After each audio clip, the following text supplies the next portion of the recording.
Muy buenos días, muchas gracias por la invitación a este simposio, muchas gracias a todos los que están aquí presentes. Bueno, el tema que a mí respecta tiene que ver con las intervenciones, bueno, el traslape realmente que hay entre las intervenciones médicas y el sector educativo en los trastornos del espectro autista. Y en realidad, aunque son, digamos, puntos de vista diferentes para este trastorno en particular, sí es necesario que exista una coordinación importante entre ambos sectores, y lo vamos a ver. Para esto, como inicio, yo me voy a permitir dar un abordaje como muy general en 2-3 diapositivas, en términos de contextualizar de qué estamos hablando cuando nos referimos a trastorno del espectro autista y por qué hoy estamos reunidos aquí, tanto la comunidad médica como la educativa y la de salud, ¿no?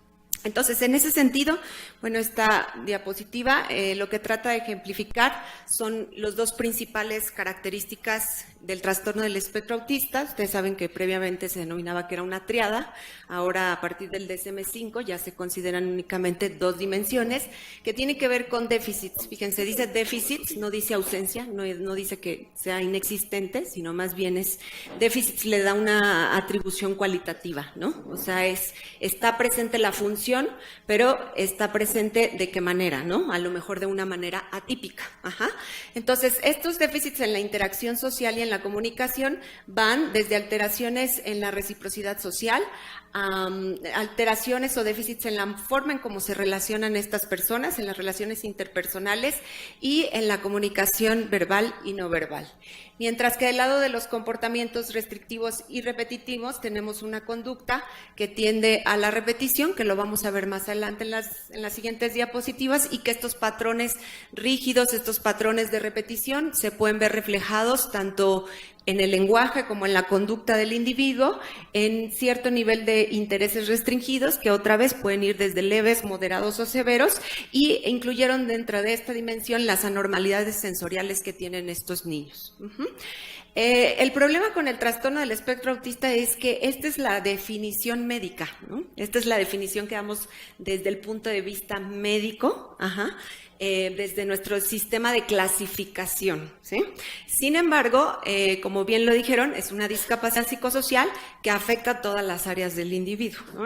Tanto el ámbito familiar como el ámbito académico, y vamos a ver ahorita lo que respecta a los déficits cognitivos, ¿no? Hasta el 40 al 60% de estos niños se acompañan de déficits cognitivos, otra vez déficits, ¿no? Aquí podría entrar la definición precisa de discapacidad intelectual, como bien lo dijeron hace un momento, que las frecuencias reportadas son de hasta el 50%, pero también aquellos, fíjense, que no tienen discapacidad intelectual, tienen déficits cognitivos.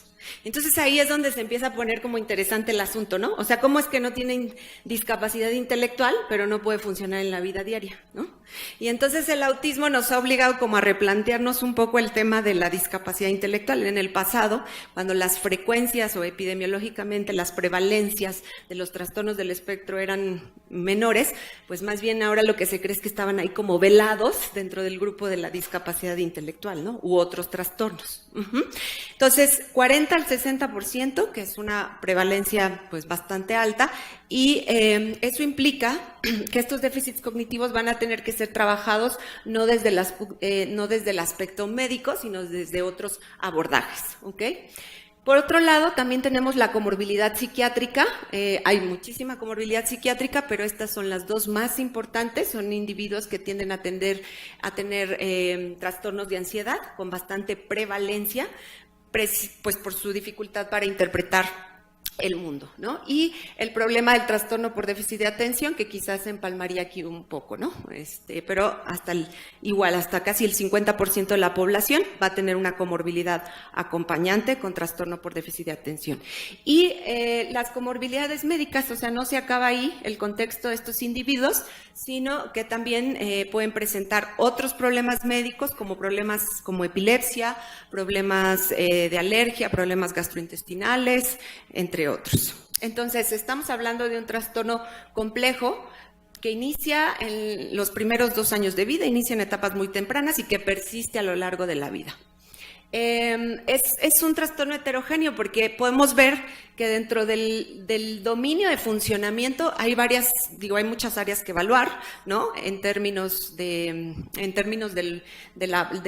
desarrollo, pero aquí hay algunos ítems o algunos, digamos, funciones, ¿no? que tendríamos que considerar cuando estamos evaluando trastorno del espectro autista. Tenemos el desempeño cognitivo, que como les decía, hay niños desde un trastorno del desarrollo intelectual grave, ¿no? Una discapacidad intelectual grave, hasta niños con espectro autista que tienen, coeficiente intelectual superior, ¿no? Digo, son los menos, 3%, pero hay una subpoblación ahí, ¿no? Y bueno, aquí estarían los que están en término medio, ¿no? En términos de la interacción social, tenemos interacciones desde fríos o apartados, socialmente aislados, hasta niños que sí interactúan, pero son aproximaciones extrañas o aproximaciones atípicas, ¿no? Aproximaciones de desinhibición, ¿no? En los contextos, de no modular su conducta dentro de los contextos. Y estos, bueno, pueden lucir como muy activos o muy raros. Muchas veces estos son los que llegan a ser confundidos con TDAH, ¿no? En términos de la comunicación, tenemos niños no verbales hasta niños verbales. Hay que recalcar también que aquellos verbales muchas veces, a pesar de que hablan, pues no logran utilizar el lenguaje de manera adecuada dentro del contexto social. Las habilidades motoras que también pueden acompañar a estos niños. Puede haber niños desde torpes o incoordinados hasta ágiles o coordinados. Y el funcionamiento sensorial, que como les mencioné hace un momento, ya está incluido en el DSM-5, desde niños con hiposensibilidad hasta una hipersensibilidad. El nivel de alertamiento, ¿no? Bajo, o sea, este niño que no responde a los estímulos del exterior, hasta el que cualquier cosa lo activa, ¿no? Y lo hace caer en berrinches extremos. Entonces, fíjense, tenemos un perfil muy heterogéneo, porque yo puedo tener muchas combinaciones, ¿no? Muy severo, muy activo, no verbal, torpe, con hipersensibilidad y con arousal externo, ¿no? O viceversa, puedo tener distintas combinaciones, un niño verbal, pero que puede lucir activo raro, dotado superior, ágil y coordinado, pero a lo mejor con hiposensibilidad, ¿no? Y un arousal alto. Entonces, estamos hablando de muchas posibles combinaciones que pueden surgir en estos niños, y si además le agregamos la connotación cualitativa de los intereses restringidos, pues es por eso que se dice que cada niño es diferente, ¿no?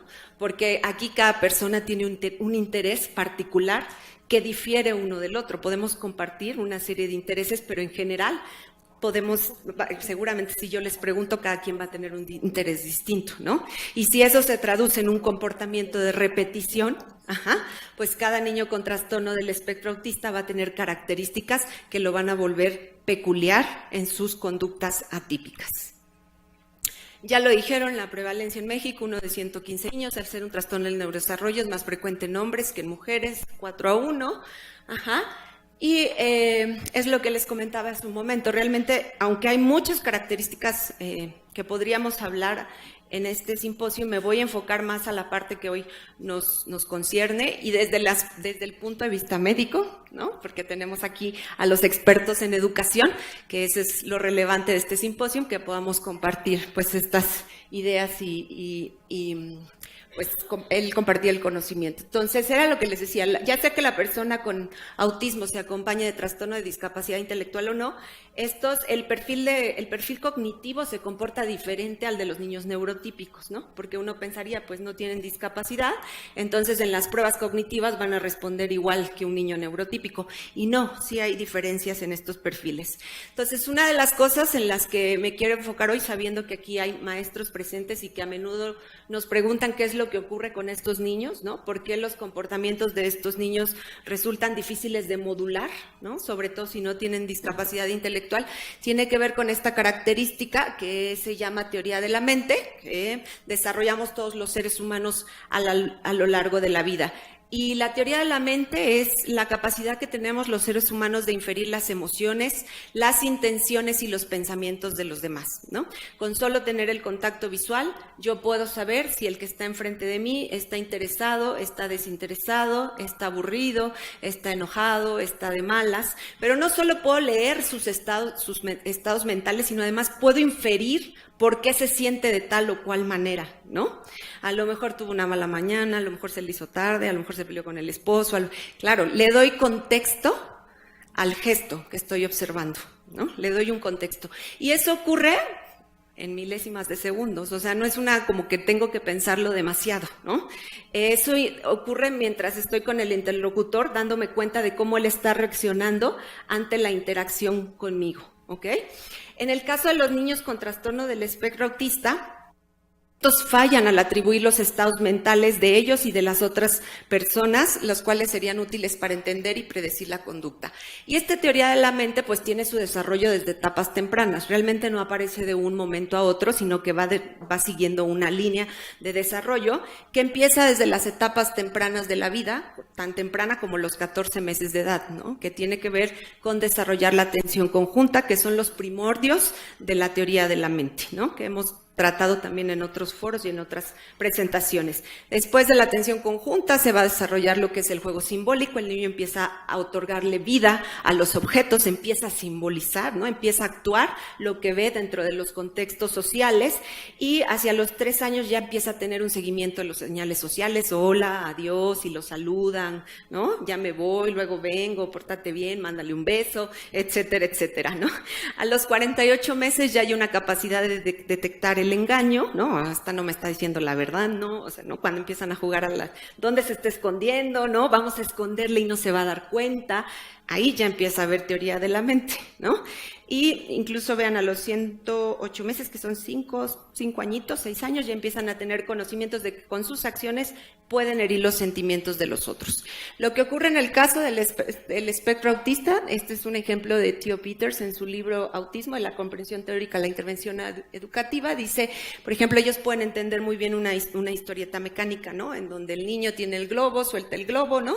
El globo vuela y ¡pum!, se pincha, ¿no? Eso lo pueden entender perfectamente porque tiene un componente mecánico, ¿no? Sin embargo, cuando ya se trata de atribuir estados mentales, como es el paradigma de Fried and Fried, el clásico publicado, que tiene que ver con Anne y Sally, ¿no? Donde Ana pone la pelota dentro de la basket, del canasta, y Ana observa que pone la pelota, ¿no? Después Ana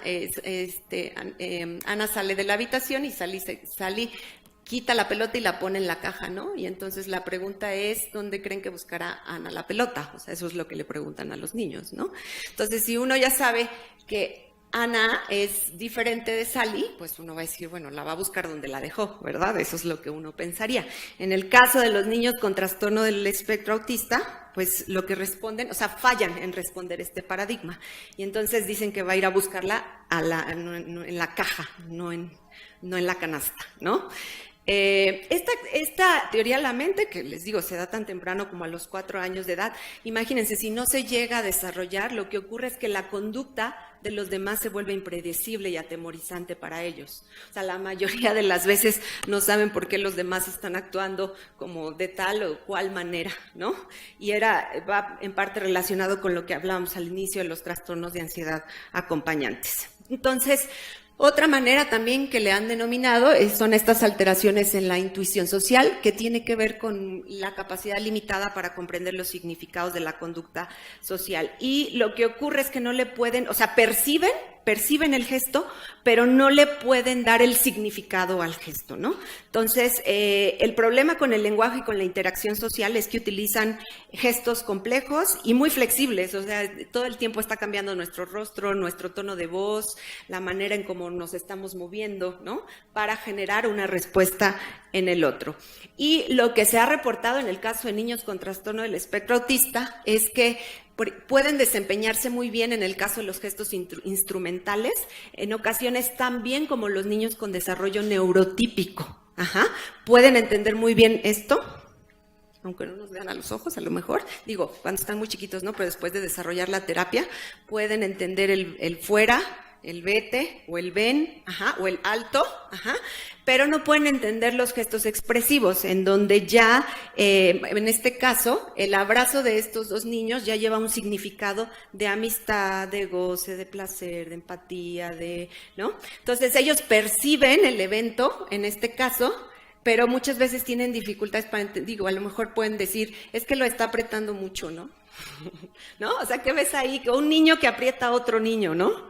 Y le está doliendo mucho, ¿no? Cuando a lo mejor el significado que de entrada se nos vendría a la mayoría de nosotros tiene que ver con la interacción entre dos individuos. Entonces, los gestos expresivos son en los que tienen más dificultad, los gestos instrumentales son los que tienen menos dificultad, y esto nos va dando una idea de por qué muchas veces también pasan desapercibidos dentro de los escenarios médicos o dentro de los escenarios escolares, donde dicen, es que yo lo veo bien, me hace caso, me obedece, pero conforme va subiendo el nivel académico, es entonces donde se van, y sobre todo la conducta social va siendo más compleja, es donde los déficits empiezan a ser más evidentes. De ahí que el DSM-5 entonces retiró también el criterio de que los síntomas empezaran antes de los 3 años de edad y colocó el criterio de que los síntomas pueden aparecer una vez que la demanda excede las capacidades del individuo. Otra de las teorías que nos ayuda un poco a entender cómo funciona el cerebro de un niño autista tiene que ver con esta dificultad para crear una perspectiva global. Y una perspectiva global tiene que ver con que ustedes están viendo aquí la E, la S, la A y la H, ¿verdad? En el caso de ellos, no toma en cuenta los contextos y se enfocan en un detalle local, en detalles menores de una escena, dejando de lado el contexto. Entonces, quizá, ¿qué letra es esta? A lo mejor él ve las A's aquí, ¿no? En lugar de ver la E o las H's en lugar de ver las S, son otro tipo de paradigma con los que se han evaluado. Y bueno, esta pobre coherencia central pues tiene que ver con que llegan a un lugar y aunque están explorando, o parece que están explorando, están enfocados en un detalle en particular que a lo mejor nosotros nunca habíamos notado, ¿verdad? Que el marco de la puerta está chueco o porque está más alto este que el otro, ¿no? O llegan al aula y en lugar de ir hacia los juguetes, van a algún rincón en particular donde están explorando algún detalle en lugar de ver toda el aula del escolar. Por otro lado, también está la teoría de la sistematización, que nos dice que estos niños tienen dificultades con la imaginación y la flexibilidad mental. Los individuos muestran capacidad superior en relación a los controles para analizar y explorar y construir un sistema en términos de las leyes de la física. O sea, pueden ser muy buenos en términos de cómo funciona una máquina, un radio, una cámara, una computadora, y algunos ejemplos de sistematización en trastorno del espectro autista, por ejemplo, tiene que ver con aprender banderas de diferentes países, memorizar calendarios, mirar cómo giran las lavadoras, las obsesiones que tienen conseguir las rutas siempre en el supermercado o cuando van a la escuela o cuando van a casa de un familiar, memorizar mapas del metro, esto de construir modelos con Legos. Algunos otros ejemplos, en el caso de estos son en niños como de menor desempeño cognitivo, o sea, con más bajo coeficiente intelectual, y estos serían ejemplos en aquellos en donde el coeficiente intelectual está normal, ¿no? O incluso pudiera ser superior. Calcular rápidamente números primos, resolver problemas matemáticos, hacer listas y catálogos, coleccionar series completas de Pokémon, por ejemplo, ¿no? Digo, pueden coleccionar muchas otras cosas. Les decía hace un rato, los intereses son tan específicos como tan específica es el ser humano, ¿no? Estudiar mapas, conocer de manera ordenada cómo está, o los libros, ¿no? Cómo están ordenados en el librero, o los CDs, cómo están en el librero, o identificarlos con solo un detalle que es diferente, que lo diferencia uno del otro, que para nosotros sería imposible diferenciar, pues ellos saben qué CD o qué DVD es. Colocar rangos y el nombre de personajes en una batalla histórica, por ejemplo, ¿no? Hay una gran cantidad de conocimiento, es lo que se ha conocido como islotes de conocimiento. Sin embargo, tener mucho conocimiento, pues está bien, ¿no? Pero lo más importante es saber utilizarlo, ¿no?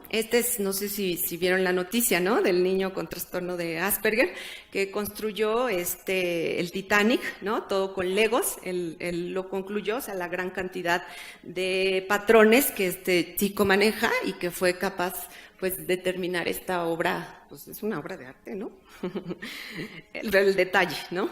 Y finalmente hablar un poco de las funciones ejecutivas que tienen que ver con que estos niños a su vez presentan una dificultad para cambiar el foco atencional o para transitar de una actividad a otra, ¿no? Estas dos funciones tendrían que relacionarse con el comportamiento repetitivo, con la inflexibilidad, con la tendencia a ser rutinarios en la conducta, y entonces estos problemas se van a presentar tanto en la escuela como en la casa, cuando no quiere cambiar en la sillita de la escuela, cuando le cambian a la maestra y se angustia, cuando llega y está esperando una actividad y no fue la actividad esperada y entonces hay enojo, ¿no? Cuando va a comprar los chilaquiles a la cooperativa y no hay chilaquiles y estalla en berrinche en medio del patio, ¿no? O cuando no ha terminado, ¿no?, la actividad y ya tocó el timbre y entonces estallan, ¿no? Generalmente estas conductas de inflexibilidad van a detonar la parte de los berrinches incontrolables. Y bueno, las alteraciones del lenguaje, de las que hablábamos hace un momento, desde niños que no desarrollan lenguaje y aquellos que los desarrollan, puede estar la comprensión, la expresión, perdón, muy bien, o sea, puede ser que hablen, pero tienen dificultades para comprender, ¿no? Por lo literal, ¿no? Por lo literales que son, ¿no? Las conversaciones, ahorita me acordé de un ejemplo de una colega que está aquí conmigo. Y bueno, lo voy a decir, que iban en el coche y que su sobrino tiene trastorno de Asperger y entonces iban pasando por un callejoncito, ¿no? Y entonces iba él y sus hijos, ¿no? Y entonces la tía les dice, niños, respiren, ¿no? Y entonces, pues creo que los hijos se rieron, ¿no? Y el sobrino, después de unos minutos, dijo, tía, ¿ya puedo dejar de respirar? ¿Ya puedo volver a respirar? ¿No? O sea, la interpretación literal del lenguaje, ¿no? Y que incluso, pues, se nos olvida todo el tiempo. Incluso, créanme que hasta, digo, yo que trabajo con trastorno del espectro autista, de pronto tengo una manera de comunicarme con ellos que se me olvida, ¿no? O sea, las respuestas que me dan, digo, ay, pues sí, ¿no? Antier, el lunes nos ponían otro ejemplo, ¿no? Una psicóloga que está trabajando con un paradigma de sistematización en la clínica de autismo de la Ciudad de México, que lo estamos llevando allá en la clínica, que tiene que ver con que encuentren unas parches de pelotas, y tienen que encontrar las pelotitas. Los invitamos a participar, todos los que estén interesados. Y entonces le da la instrucción la psicóloga de que tiene que encontrar una pelota como esta, ¿no? Entonces el niño llega al primer parche de pelotas, saca la pelota y se regresa y le dice, las pelotas son diferentes, ¿no? O sea, porque no, digamos, había pelotas con puntos rojos, puntos blancos, puntos azules, ¿no? Entonces no podía continuar en la prueba porque para él las pelotas eran diferentes, ¿no? Y ella le dijo, vas a buscar una pelota como estas, ¿no? Entonces, pues falló la prueba para los investigadores, no para él, ¿no? O sea, los que estamos mal, efectivamente nos reíamos porque los que estamos mal somos los investigadores. Si le estamos diciendo, vas a buscar una pelota como esta, pues claro, el niño va y busca una como esa. Entonces, ejemplos como estos nos van a pasar todo el tiempo con estos niños, nos van a pasar en el ambiente académico, ¿no? Y tenemos que estar como muy al pendiente de cómo nos dirigimos y cómo nos referimos a ellos. Entonces, como me quedan 5 minutos, las características cognitivas de las personas con autismo tienen repercusiones a nivel académico. Se les dificulta adaptarse a las situaciones sociales que plantean el contexto escolar, ¿no? Ustedes, lo que les decía, mayor edad, mayor complejidad al contexto. Y, por supuesto, la resolución de problemas complejos, no solo los sociales, sino también los académicos. Y ahí es donde viene entonces el traslape de las intervenciones médicas, psicológicas y educativas. Realmente el abordaje, y esto estoy hablando a nivel de secundaria, primaria, secundaria, prepa, ¿no? Porque tendríamos que entrar también a otro modelo si hablamos de las personas adultas, que tiene que ver con también la reinserción laboral. Pero las intervenciones en trastorno del espectro autista tienen como 3 pivotes. Por un lado tenemos las intervenciones farmacológicas, que es donde está la parte médica. ¿Y para qué va a ayudar esta parte médica? Pues precisamente para tratar estas conductas disfuncionales que hablamos hace un momento. La irritabilidad, el trastorno por déficit de atención, las conductas de agresión e incluso la conducta de repetición. Para todas estas conductas hay evidencia científica de que los fármacos proveen un beneficio en estos niños, ¿ok? Sin embargo, pues esto no va a resolver la teoría de la mente, ¿verdad? Ni va a resolver los problemas del lenguaje expresivo o comprensivo, ¿no? Y entonces es donde entra, bueno, y también todos los retrasos o desfases en el desarrollo. Entonces es donde entra todas las intervenciones del desarrollo, donde, bueno, hay distintos tipos de abordaje y, bueno, de acuerdo al perfil de cada niño se tendrá que trabajar cada una de estas áreas. Y finalmente, bueno, pues esto impacta en esto, ¿no? Un motivo de consulta frecuente de los maestros, pues es la conducta. No obedece, pega, no me presta atención, no juega con los niños, se aísla, quiere que teníamos ¿qué era? ¿Perico? ¿O qué? En la escuela, y entonces quería el perico, o bueno, un ave, ¿no? Ah, una guacamaya. Entonces el día que se llevaron la guacamaya, pues no había manera de que el niño trabajara en el salón de clases porque ya no estaba la guacamaya, ¿no? Entonces, si la maestra Lolita me cae gorda, oye, ¿por qué no le haces caso a la maestra? Es que me cae gorda. ¿Por qué te cae gorda? Es que se peina muy feo. Ya le dije que se peine diferente y no me hace caso, ¿no? Entonces, pero la tienes que obedecer. No, porque habla muy fuerte, que me hable más despacito. O sea, entonces, todo esto, pues claro que va a impactar en esto, ¿no? Y esto, que tiene que ver aquí también, el desarrollo cognitivo, todo esto pues también va a impactar en el ambiente escolar. Y entonces, bueno, ahí ahorita pues vamos a escuchar como a las expertas, pero desde el punto de vista médico hay un método conocido como método Teach, que es educación y tratamiento de niños con autismo y problemas de comunicación relacionados, el cual fue desarrollado en la Universidad de Carolina del Norte, y este consiste en una enseñanza estructurada diseñada para trabajar con niños autistas y facilitar su desenvolvimiento de forma significativa, productiva e independiente. Básicamente en lo que se basa es que si estos niños, conociendo un poco todas estas hipótesis de cómo funcionan cognitivamente estos niños, al tener un pensamiento rígido o inflexible necesitan predictibilidad en su vida diaria, ¿no? Entonces, básicamente esta teoría o este método lo que nos dicen es que necesitamos crear entornos predecibles para estos niños, ¿no? Lugares prefijados, por ejemplo, en la misma aula en donde trabaja necesita tener un espacio que sea específico para trabajar, porque el niño empieza a asociar el espacio con la conducta, ¿no? El espacio para trabajar, el espacio para comer, el espacio para jugar, ¿no? También hace uso o echa mano de los pictogramas, ¿no? Como una manera de comunicarse con ellos. Entonces, aquí, por ejemplo, está un ejemplo del Aula Teach, ¿no? Donde trabaja, este sería el tapete de juego, ¿no? Aquí están los materiales, aquí hay algunos pictogramas para indicar como la actividad que sigue, ¿no? Y cada niño tiene su estantería para cada uno de sus materiales. Entonces, en este método también se utilizan muchos sistemas de comunicación visual. La idea es hacer una conexión entre los símbolos. O sea, la idea es que más bien en los pictogramas hay la conexión entre el símbolo y el significado es mucho más fácil, ¿no? Que lo verbal, que dar muchas instrucciones habladas. Entonces, hay que dar instrucciones de manera literal y este es un ejemplo, ¿no? Del Colegio de Educación Especial Virgen del Castillo. Entonces, por ejemplo, lo que vamos a hacer a lo largo del día, aquí está su cronograma de actividades y pues va marcando qué actividad es la que sigue, ¿no? Esta y esta, ¿no?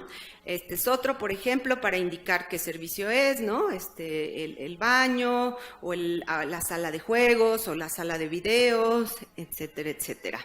También otra manera tiene que ver con la duración de las actividades, que esta tiene que ser concreta, audible, visible. El tiempo es un concepto abstracto, ustedes también lo saben, entonces es difícil también que los niños puedan dominar el tema del tiempo. Entonces, antes de que suene la alarma del receso, a lo mejor a él hay que anticiparle, marcándole con una alarma previa, ¿no? Que él empiece a asociar que va a llegar el timbre del recreo o algún otro, ¿no? Entonces, traigo aquí un testimonio que es tomado de un libro también, del libro de Theo Peters. Dice, odiaba la escuela. Los padres de los niños con autismo jamás deberían pensar en enviar a sus niños a las escuelas ordinarias, porque el sufrimiento no compensa ninguna de las ventajas. Los profesores fingían ser comprensivos, pero en realidad no lo eran.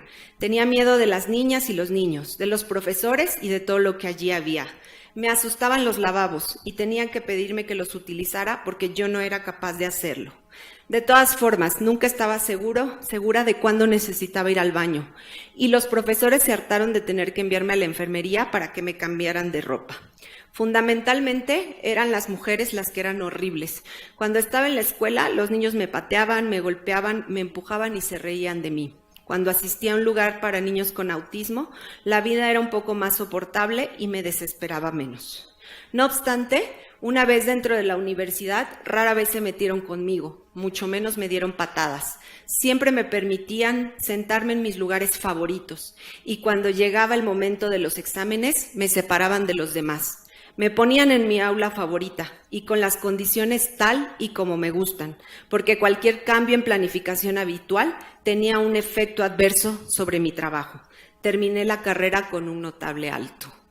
Entonces, es un ejemplo, ¿no? De quizá como profesores no podemos tener como el manejo completo del niño con autismo, pero es un hecho que a veces pequeños cambios, ¿no? En términos de conocer primero qué es el trastorno, en segundo lugar recibir la asesoría de las gentes que trabajan con el menor, pueden ayudar para que este niño se desenvuelva mejor o al menos de una manera menos atemorizante en el ambiente académico. En nuestros contextos, generalmente lo que ocurre, pues es que el niño a menudo es,